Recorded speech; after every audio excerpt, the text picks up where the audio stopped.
Hi friends, நீங்கள் pineapple காயோட வந்து மேலே பழம் காய் அதுக்கு மேலே வந்து இந்த மாதிரி தான் கிரீடம் இருக்கிறத பார்த்துருப்பீங்க.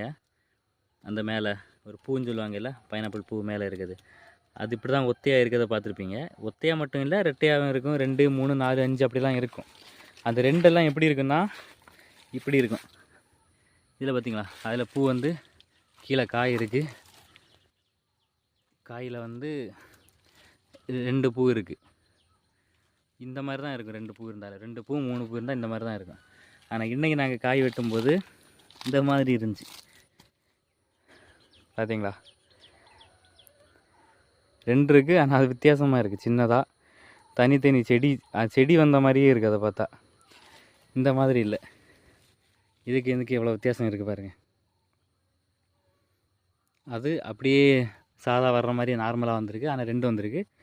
இது வந்து 2 வந்திருக்கு. ஆனால் வித்தியாசமாக வந்திருக்கு 2.